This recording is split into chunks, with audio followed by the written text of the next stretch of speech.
राजा त्याच वेळी तिचा एक पूर्वीचा मित्र असलेला आत्मज्ञानी ब्राह्मणाला त्या रडत असलेल्या अबलेला मधुर वाणीने समजावीत तो म्हणाला. ब्राह्मण म्हणाला, तू कोण आहेस, कुणाची मुलगी आहेस आणि तू ज्याच्यासाठी शोक करीत आहेस तो हा पडलेला पुरुष कोण आहे?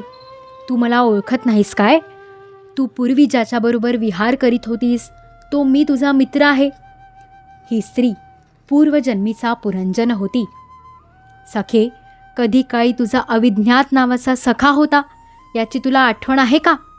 मला सोडून तू पृथ्वीवरील भोग भोगण्यासाठी निवासस्थानाच्या शोधासाठी आला होतास. आर्य, पूर्वी तू आणि मी एकमेकांचे मित्र तसेच मानस निवासी हंस होतो. हजारो वर्षांपर्यंत निवासस्थानाशिवायच आपण दोघे राहत होतो. परंतु मित्रा, विषयभोगांच्या इच्छेने तू मला सोडून या पृथ्वीवर निघून आलास. इथे फिरत असता तू एका स्त्रीने स्थापन केलेले स्थान पाहिलेस. तिथे 5 बगीचे, 9 दरवाजे, 1 द्वारपाल, 3 तट, 6 वैश्यकुळे आणि 5 बाजार होते. ते स्थान 5 उपादान कारणांनी बनलेले होते आणि त्याची स्वामिनी एक स्त्री होती.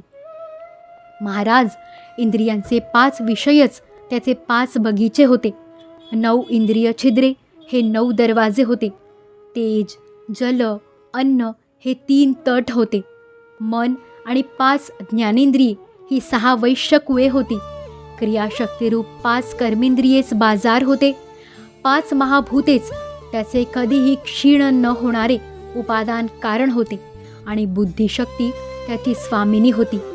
ते असे नगर होते की जेथे प्रवेश केल्यानंतर पुरुष ज्ञानशून्य होऊन आपल्या स्वरूपाला विसरतो. हे राजा, त्या नगरातील त्या स्वामिनीच्या फंदात पडून तिच्याबरोबर विहार करीत करीत तूही आपल्या स्वरूपाला विसरलास आणि तिच्या संगतीने तुझी ही दुर्दशा झाली आहे. तू त्या विदर्भ राजाची कन्या नाहीस की हा वीर मलयध्वज तुझा पती नाही? जिने तुला 9 दारांच्या नगरात बंद केले होते त्या पुरंजनीचा पतीसुद्धा तू नाहीस. तू पहिल्या जन्मात आपल्याला पुरुष समजत होतास आणि आता सती स्त्री मानतोस. ही सर्व मी पसरलेली मायाच आहे. वास्तविक तू पुरुष नाहीस की स्त्री नाहीस. आपण दोघे तर हंस आहोत. आपले जे वास्तविक स्वरूप आहे त्याचा अनुभव घे. मित्रा, जो मी ईश्वर आहे तोच तू जीव आहेस. तू माझ्यापासून वेगळा नाहीस. तूच मी आहे असे तू जाण. ज्ञानी पुरुष आपल्या दोघात किंचितसेही अंतर मानित नाहीत.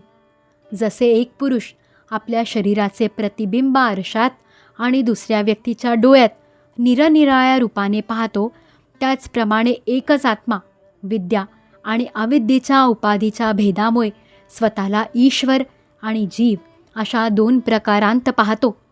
अशा प्रकारे जेव्हा हंसाने म्हणजेच ईश्वराने त्याला सावध केले तेव्हा तो मानसहंस म्हणजेच मनोपाधिक जीव आपल्या स्वरूपात स्थिर झाला आणि त्याला आपल्या मित्राच्या वियोगामुळे विसरलेल्या ज्ञानाची पुन्हा आठवण झाली. प्राचीन बर्ही, मी तुला परोक्ष रूपाने म्हणजेच रूपकाने या आत्मज्ञानाची दिशा दाखविली आहे, कारण जगत्कर्त्या जगदीश्वराला अप्रत्यक्ष वर्णनच अधिक प्रिय असते. अध्याय 28 समाप्त.